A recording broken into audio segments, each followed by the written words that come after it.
Assalamualaikum warahmatullahi wabarakatuh. Terima kasih masih memilih Rasa Oren.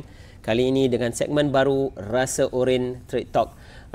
Dan di mana Rasa Oren Trade Talk ini membawakan kepada anda usahawan-usahawan yang telah pun mengukir nama di Persada Perniagaan, di Tanah Rancangan dan juga di Felda khasnya. Dan hari ini kita bersama dengan Encik Muhammad Nazri bin Yusof daripada Felda Tenggaruh 2. Assalamualaikum Encik Nazri. Waalaikumsalam. Selamat Hari Raya. Selamat Hari Raya Mak Zafin. Okey, jadi hari ini kita sebenarnya dalam Rasa Oren Trade Talk ni kita nak mengenali serba ringkas berkenaan dengan tokoh-tokoh usahawan yang telah pun berjaya mencipta nama di Tanah Rancangan dan juga di dalam Felda itu sendiri. Jadi kali ini kita nak tahu untuk Tenggaruh Agroville Trading ni dan sedikit latar belakang Cik Nazri sendirilah, lahir di mana ataupun memulakan orang kata latar belakang perniagaan tu di mana. Silakan. Okey, pertama sekali saya mengucapkan terima kasihlah kepada Rasa Oren Ya, Rasa Oren Trade Talk. Sudi mengundang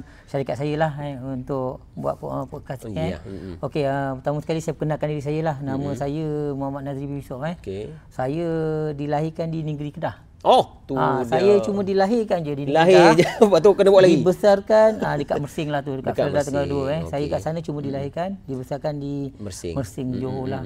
Tu sebut sedikit. Lepas tu dibesarkan di sana. Lepas tu bila macam mana saya nak mulakan perniagaan ni kan, sebelum tu saya bekerja lah. Saya bekerja dekat Pelabuhan Johor. Oh, bekerja di port lah. Bekerja dekat sana sehingga tahun 2007. Dah tu saya main chemical engineering lah. Lepas tu saya bekerja, lepas tu 2009 saya balik ke kampung. Kat sini lah bermulanya. Masa bekerja di port tu di mana?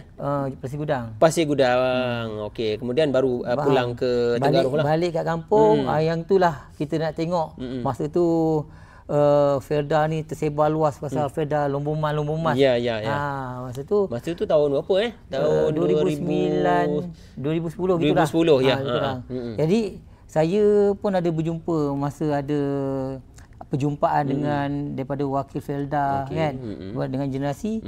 Dia maklumkanlah ada peluang-peluang apa. Jadi saya bertanyalah kat situ apa peluang jika saya yang selama ni dah lama berhijrah nak balik kat kampung, apa peluang yang ada. Ya betul. Jadinya jawapan dia, pergilah berbincang dengan pihak rancangan apa yang ada yang boleh buat. Masa tu Cik Nazri hadir ke pejabat rancangan ke ataupun macam ada satu program anjuran Felda.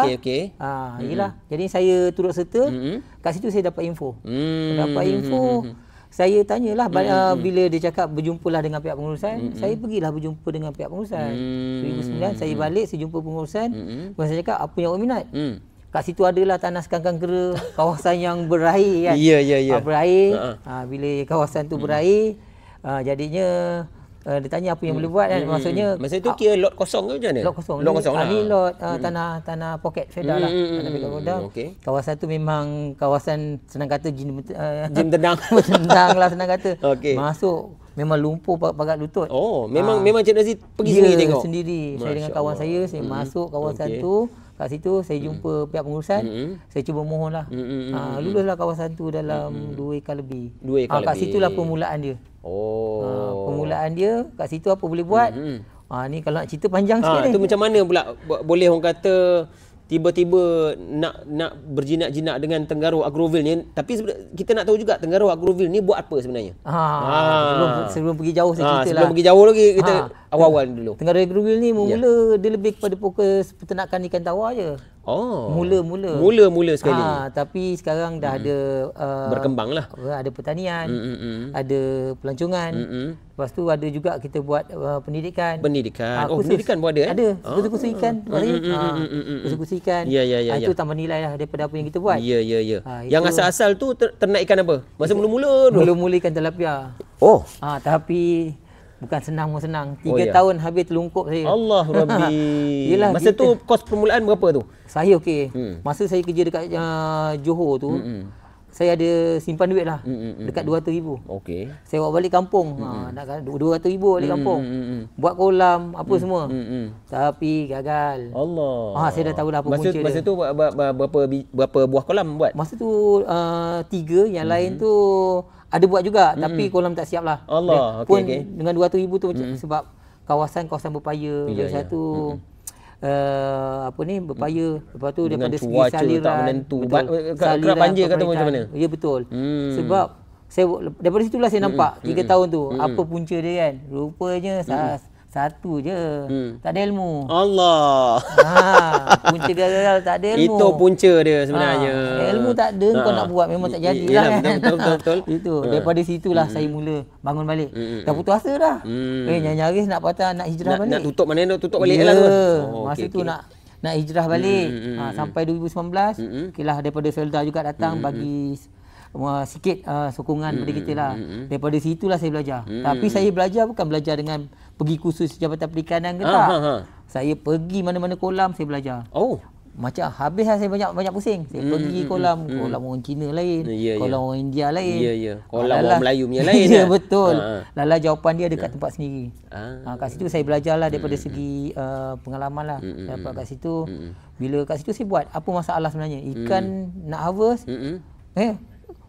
terlepas. Jadinya kita bela ikan kat sini musim banjir. Mana dekat sungai tu orang tak ada jaring angkat. Kat situ kita dapat tahulah sistem peparitan, saliran kena betul.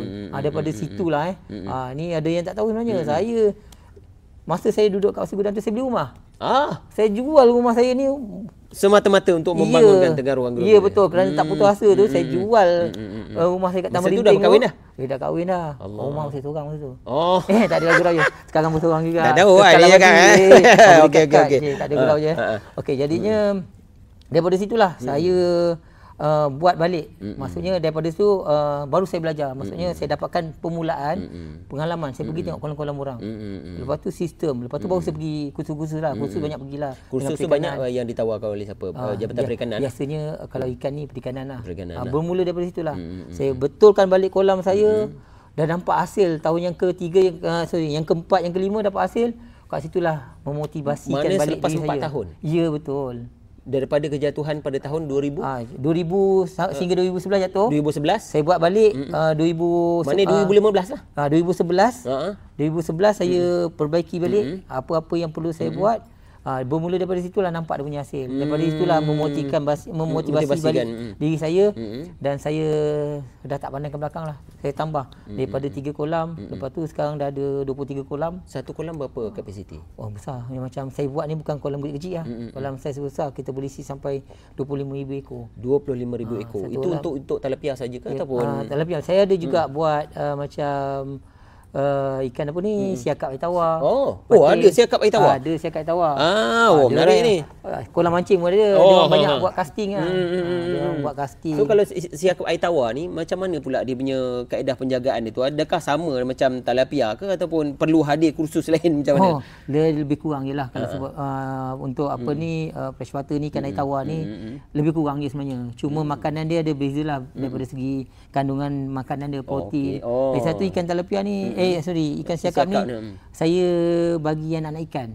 Makanan dia jadinya ikan tu lagi cepat membesar. Jadinya bukan sekadar pellet lah. Saya bagi anak-anak ikan. Tapi anak-anak ikan tu yang untuk dibagi makan ni ambil daripada mana? Anak ikan yang reject kita ada buat pemenihan macam ikan tilapia yang reject. Kita campak dalam kolam. Bermakna yang ikan tilapia tu daripada proses permulaan lah. Pembenihan. Ya, kita ada buat juga. Penetasan and then sampailah. Betul. Tapi taklah sepenuhnya. Kita ada juga ambil daripada pembekal-pembekal lah. Menampung. So reject anak ikan tilapia yang reject? Yang kita buat, kita campur sekali dengan lestarikan untuk siakap pula. Kita letak dalam kolam siakap. Jadi makanan ikan siakap. Kat situ kita dah cut cost lah untuk pellet. Ya betul. Itulah. Itu sedikit lah tentang bangun. Tapi alhamdulillah sekarang ni pun kita sebagai off-take untuk dilantik oleh Felda untuk off-take projek PPP. Projek PPP betul. Okey. Jadi memang setakat ni major trading di Tenggaruh Agroville ni adalah perikanan tu lah. Di mana yang utama? Ya, yang utama perikanan. Lepas tu daripada situ baru kita buat tambah nilai lah yang saya cerita tadi. Kursus, lepas tu peternakan, pertanian. Kalau daripada segi peternakan ikan lah kan? Ya betul. Ada juga kambing. Kambing pun ada? Kambing ada, rusa ada sebelum PKP dulu. Saya itulah salah satu yang saya cakap lagi tambah nilai. Saya nak jadikan kawasan Agroville ni agro pelancongan. Ya. Kita ada package. Sebelum ni kita ada kerjasama dengan Federal Resident. Ya, ya. Orang yang nak menginap kat Federal Resident boleh buat lawatan. Boleh buat lawatan tempat kami. Jadi khusus-khusus macam setahun yang lepas untuk PPP pun datang kursus pun tempat saya. Habis semua pengarah pun kena turun kolam. Inilah. Mana seronoklah. Berapa luas kawasan Agroville ni? Agroville yang saya mohon yang dia dalam Agroville ni ada smart partnership jugalah. Maksud smart partnership ada ahli-ahli yang bersama dengan kita. Itu agensi ataupun bukan, orang perseorangan? Kelulusan sekali. Tapi dalam tu ada yang buat contohnya ada yang buat peti kasih. Lepas tu ada yang kambing. Lepas tu ada yang buat lembu. Dalam kawasan tu lah. Jadinya kita gabung sekali. Gabung dalam kawasan tu. Tapi yang besar saya lah. Saya yang ni. Yang Agroville yang paling besar lah. Ya, betul. Jadinya ada juga yang buat pertanian macam tebu. Sebelum ni. Keluasan lebih kurang dalam yang kita lulus dalam 26 ekar sebenarnya. 26 ekar. Tapi 26 ekar tu mana untuk Agroville. Tetapi keseluruhan 40 ekar. Lebih kurang ada ahli lah. Ada ahli-ahli yang dalam tu. Mana bergabung di bawah satu tapak tu. Ya, betul. Satu tapak. Kelulusan satu. Tapi dalam tu itulah macam saya dah buat ikan. Kawan dalam masa sama saya ada kambing juga. Tapi ada orang juga buat kambing. Bila ada lawatan ke apa-apa, dia datang tempat saya boleh tempat dia juga. Itulah. Menarik. Jadi bermakna satu tempat tu boleh kita katakan sebagai agro pelancongan. Maknanya satu tempat tu dalam tu ada. Mungkin ada disediakan sekali ATV ke ataupun macam mana? Memang ada sebelum ni. Dia sekarang dah tak ada dah. Masa Covid tu lah. Baru nak datang.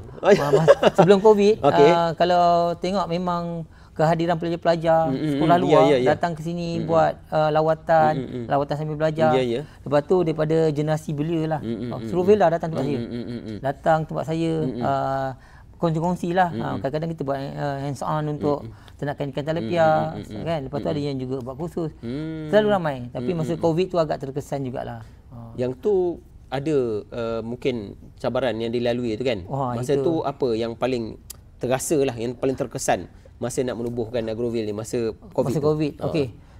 2-3 hari sebelum Covid. Ikan nak harvest. Allah. Itulah kesan besar. Nak harvest ikan. Masa tu kos agak-agak berapa? Kerugian tu? Itu kau nak cerita apa? RM100,000 jugalah. RM100,000. Nak harvest. Covid jadinya tak boleh buat. Jadinya tak nak. Kalau tengok dekat FB saya tangkap ikan tu, saya sedekah kat orang. Allah. Tak apalah, alhamdulillah. Yalah, betul. Kita sedekah kat orang. Nak buang sayang. Betul. Saya sedekah. Masa Covid tu ada jatuhlah. Covid tu lah sebab kita ada burung unta, kuda, sebab banyak pelancongan sebelum Covid. Tapi bila Covid kita tak boleh buat apa. Saya tolaklah dulu. Ni insya-Allah lah. Ni tengah kita bangunkan balik lah. Jadi kalau kata kita tengok balik sekarang ni, apa lagi yang tinggal? Yang ada maknanya perikanan ikan lah. Yang ruminan ni apa yang ada? Semua ada kecuali burung unta dengan kuda. Sebelumnya ada kuda? Ada, kuda pun ada. Wah, so kuda siapa yang menjaga? Ada, bila dia datang dia adalah kaki tangan dia. Ya, betul. Kuda tu memang kuda yang jinak lah. Jadinya orang datang kat situ boleh bergambar. Gitu je lah. Sekarang ni manpower untuk Agroville ni berapa ramai, Cik Nazri? Tak ramai lah, ada 12 orang je. 12 orang untuk 26 ekar. Itu yang termasuk yang belah saya lah. Yang tu yang smart partnership yang tadi dia ada sendiri lah. Dia ada sendirilah. Itulah maksudnya 12 orang untuk bahagian untuk saya je. Cik Nazri saja. Saya. 26 ekar. 26 ekar. Masya-Allah. Dia sebenarnya ialah macam mana tu skill tu? Boleh kongsi sikit. Walaupun kolam besar. Kalau pergi tengok saya tempat saya, kolam tu besar. Sebenarnya kalau pengurusan betul, kita tak perlu orang yang ramai pun. Pagi bagi makan, yang jagalah. Pagi bagi makan, test air. Air tu kena jaga juga? Kenalah, kalau air kita tercemar, mati kan. So sumber air tu memang sumber daripada lokal tanah tu juga? Ya, betul. Sumber air daripada saya buat air graviti, bukan air sedut. Jadinya kolam tu air daripada sumber air paya lah. Yang mengalir sentiasa. Lepas tu ada air masuk, air keluar. Jadi kolam kita sentiasa air berfungsi lah. Ada apa orang kata penggunaan aplikasi teknologi ke dalam masa kaedah Saliran okey, yang untuk saliran kita tak adalah, tapi kita ada kerjasamalah dengan pihak UiTM. Dengan UiTM Dr. Hairul Shah UiTM Shah Alam. UiTM Shah Alam. Banyaklah yang kita buat, yang kita tengah rencanakan, sedang berbincang. Salah satunya sistem berkomputer lah, maksudnya kita buat satu sensor diisi dalam kolam. Kita dah tahu dah. Kita dah tak payah pergi ke lokasi, ke tapak. Mana automatik dah keluar tahu. Dekat komputer dah tahu dah berapa dia punya pH, ikan saiz berapa. Yang tu yang sedang kita bangunkan lah. Untuk yang belum laksana lagi. Dah try. Okey. Tengah kita bangunkan jugalah. Lepas tu sebelum ni pun kita ada sistem berkomputer juga. Itu yang melibatkan projek PPP sebelum ni. Ini dalam perancangan kita lah. Maksudnya kita dah tak perlu kalau ada apa-apa masalah, kita Agrowil ni ada satu control room lah. Dia boleh kontrol apa-apa. Dia centralized lah. Ya, betul. Kalau satu rancangan tu yang terlibat dengan projek PP, kalau ada apa masalah, dia key in dekat sistem je, kita orang boleh baca dah. Okey, kita tahu mana kalau kata Cik Nazri datang sini ni boleh tahulah. Itu yang sedang kita bangunkan dengan UiTM sebenarnya, tapi benda ni belum di-apply lagi. Kita dalam merealisasikannya lah. Tapi insya-Allah benda ni kalau terjadi memudahkanlah. Jadi kita tak perlu pun manpower banyak, tapi itulah bila teknologi dah menguasai, peluang pekerjaan pula jadi masalah. Itu nak kena tengok jugalah. Salah satu kita tubuhkan makin besar kita punya ni pun salah satu kita punya matlamat kan nak melahirkan peluang pekerjaan. Ya, betul. Tapi kalau itulah saya cakap teknologi ni faham. Jadi kalau kata okey dari sudut pendidikan pula, adakah Cik Nazri orang kata menggaji para pensyarah ke cikgu ke untuk menurunkan ilmu ni? Sebab ni kat sini ada buat pendidikan tadi kan, cakap kan? Betul. Ke ataupun kepakaran daripada Cik Nazri sini. Wah, kan. Yang ikan ni yalah, saya khusus, saya bukan orang sebenarnya daripada awal saya kerja pun chemical. Bukan orang aquaculture.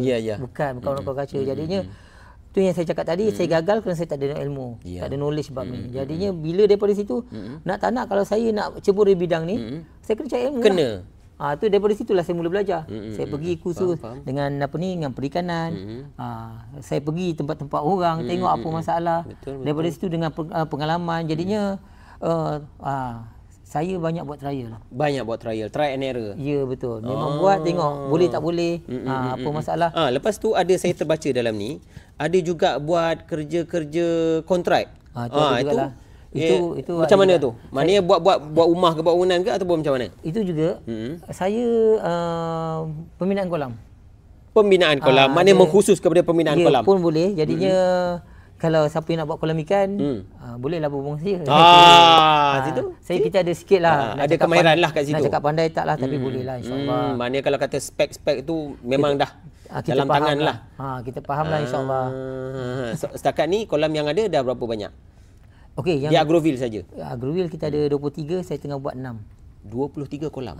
Tapi saya susahlah, saya nak tunjukkan gambar. Yalah, mana besar lah. Berapa tu agak-agak lah. 140 kaki. 140 kaki. Darat 65 kaki satu saiz. Ada juga saiz kolam ni ada yang kecil sikit. Dia tak semua samalah. Itu yang saya cakap tadi, masa baru-baru buat dulu kita tak ada knowledge. Tapi sekarang bila kita ada knowledge, baru kita tahu kolam yang sesuai, macam mana kita nak daripada segi maintenance ataupun pengurusan dia, berapa saiz kolam yang sesuai. Benda-benda tu semua nak kena kira lah. Okey. Dah terlanjur tu nak tanya, memandangkan antara konsep Tenggaruh Agrowil ni adalah agrotourism. Betul. Ada tak disediakan penginapan? Saya tengah buat. Dia konsep homestay ke ataupun macam mana? Konsep farm stay. Kita tengah, memang itu dalam kita punya salah satu hala tuju kita lah. Untuk buat, saya dah buat. Yang ni saya tengah rancang nak buat chalet pula kat situ. Itu dalam perancangan lah, insyaAllah. Agak-agak bila boleh senang cerita, bila boleh saya datang? Senang cerita. Saya nak bercakap pun tak berani ni dalam tapi yang dah buat dah siap, ada tengah siap. Sebelum ni kalau orang datang pun dia menginap dekat homestay yang sedia ada di sekitar Tenggaruh lah. Di sekitar, jadinya dia menginap kat situ. Kemudian baru datang masuk ke Agrowil. Saya. Berapa yang dikenakan kepada setiap pengunjung ni? Sebelum ni saya rasa tak pasti. Sebelum ni kita buat package lah. Kita buat package dengan Fedah Resident sebelum ni kita kena untuk masuk RM26 lah. RM26. Tapi sekarang ni sebab kita ada pertanian juga. Okey. Saya lebih terbuka, dia orang datang macam yang baru-baru ni bulan puasa yang lepas. Kita ada ladang kebun jambu air. Okey. Dia datang dia petik sendiri. Wah. Petik sendiri, keluar dia timbang. Menarik. Timbang dia bayarlah. Dia bayarlah. Dia kau saya nak 2 kilo tapi dia pergi petik kebun sendiri dah jadi 5 kilo. Itu strategi dia. Ikan, dia nak ikan, dia tangkap sendiri tangkap sendiri cakap dengan saya nak 2 kilo. Dia yang mahal. Mancing dah 4 kilo. Dia yang mahal tu pengalaman tu dapat strike kan. Okey. Jadi kepada anda yang mencari-cari ruang untuk melawat orang kata farm ataupun ladang berkonsepkan percutian, Tenggaruh Agroville Trading di Tenggaruh 2 sedia menerima kedatangan anda. Terus setia bersama Rasa Oren Trade Talk. Assalamualaikum, bye bye.